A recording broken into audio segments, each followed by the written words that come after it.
Good morning, everyone. My name is Valerie, and I'm very happy to start the day together. Last weekend, we jumped into part 2 of our Ephesians series and started in chapter 4.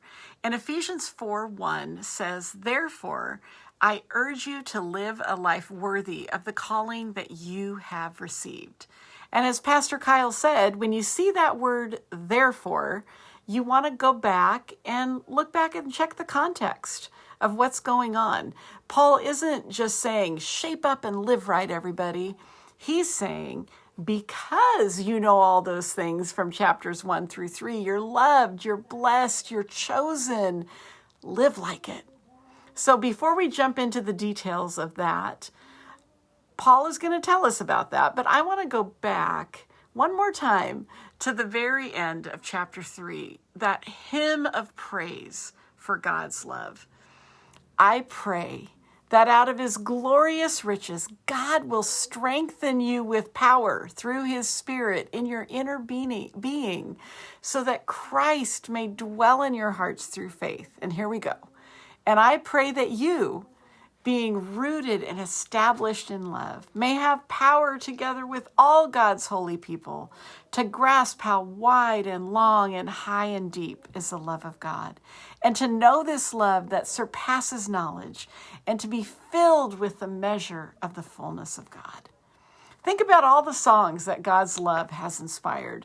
Our poets and our writers are trying to help us gaze up and understand the ununderstandable love of God. One of my favorite songs about God's love, often this comes to mind when I'm driving by the ocean. Here's the lyrics. Could we with ink the ocean fill, and were the skies of parchment made, were every stalk on earth a quill, and every person a scribe by trade, to write the love of God above would drain the ocean dry, nor could the scroll contain the whole, though stretched from sky to sky.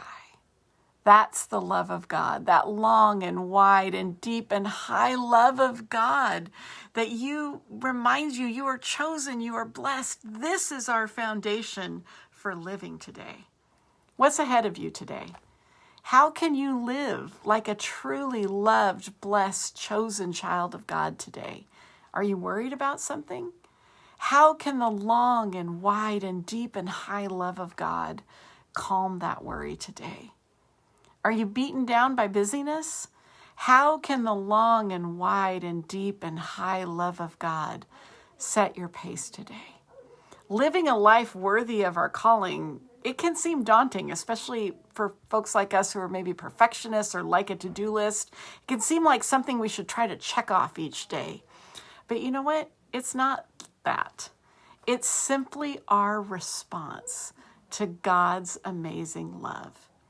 If you're having a hard time grasping that today, drive by the ocean and imagine all that water is ink, and it's not even close to enough ink to describe God's love for you. Soak in that today.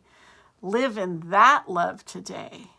It's going to make a huge difference in how you live your calling. Have a great day.